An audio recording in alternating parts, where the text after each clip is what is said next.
Hi, this is Ruth Theresa with One Inspiring Woman, and today we're going for a ride in the chat. Well, not really. We are actually going for a ride and a couple of questions.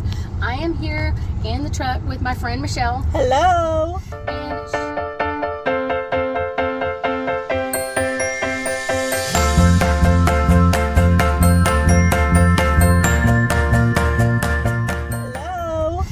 She and I have been talking about my group reading that's coming up, my autumn group reading for 2023.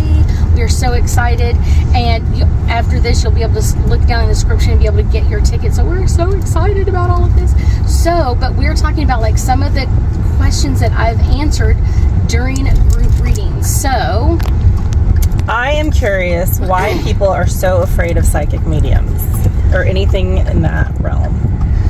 Well, a lot of it has to do with people are afraid of us because, first off, they don't know what we know or what we can sense or what they've done. And usually it kind of gets into that time frame of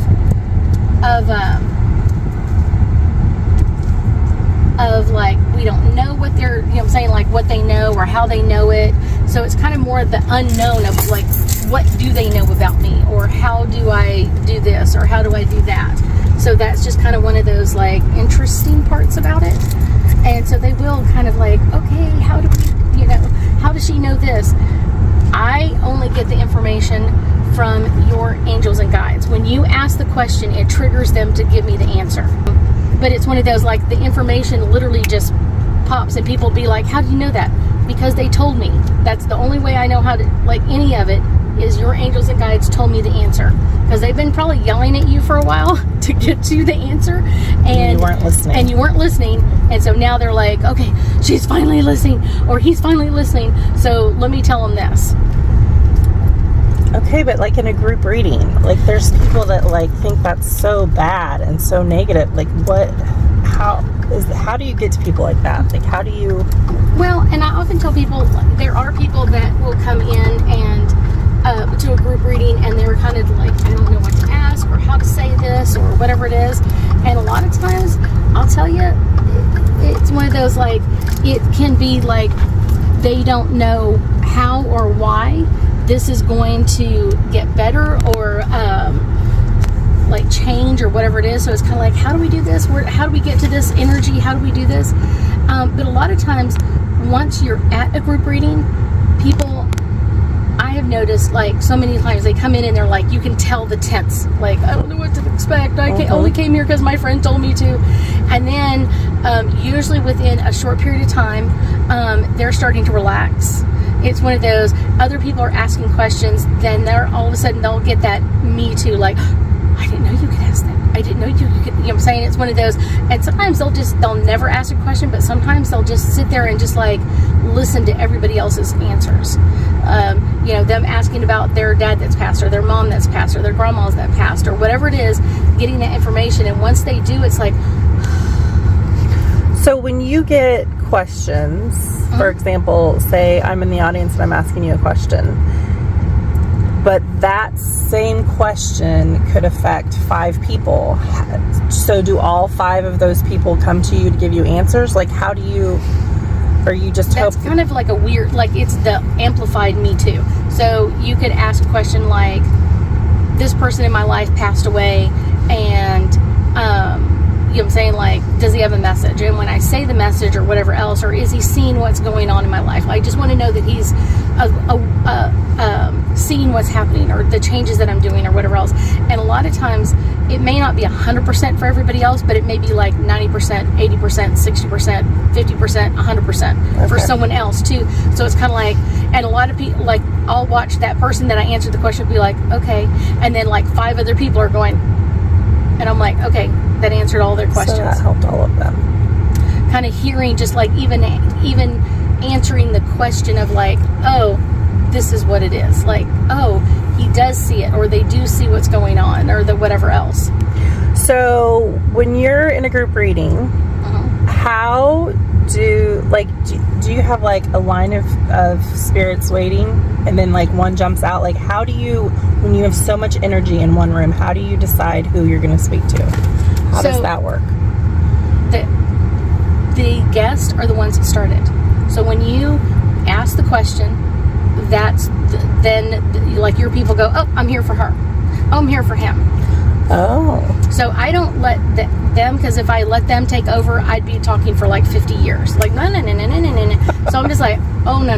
So it's because the question. so it's like I wait for the client or the group reading person, you know what I'm saying, like to stand up and go, hey, I want to ask about my career. I want to change or I want to change this, or I want to do this differently.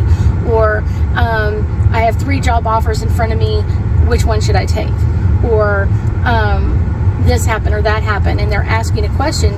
So not only that question answers a lot of other people's questions, Gotcha, okay. but it also kind of clears out, kind of like, then their people kind of step forward.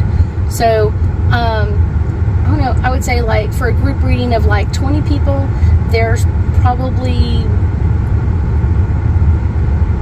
1,500 to 3,000 ghost angels. That's a lot. That's a lot around, going on. all biting for my time. So that's why I let the client, because then I know when someone is willing to stand up and ask the question, they're ready to hear the answer. If they're not willing to stand up and ask the question, they're not ready for the answer. So it's wasting my time and everybody else's time.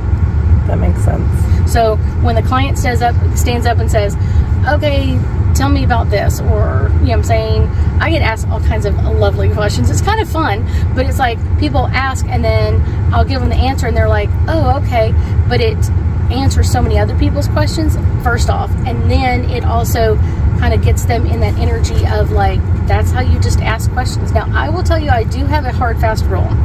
Even in private readings and group readings, I hate the words like he, she, him, her, all of those, because sometimes they'll say, well, how does he feel about this? And so I'm like, that's not clear.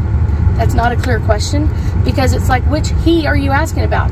He your boss, he your boyfriend, he your this person, right? Your dad, your uncle, your brother, all that so kind of stuff. They need to be very, very concise on what they're talking about. I just need a first name. I need to know how Joe feels about this. I need to know how Bob feels about this, or I need to know how Susie Q feels about this. Like, that's it, and that's enough for me to get their energy and kind of how are they feeling about it. One of the most amazing things about what you do is I believe in how healing it can be for people who have lost loved ones.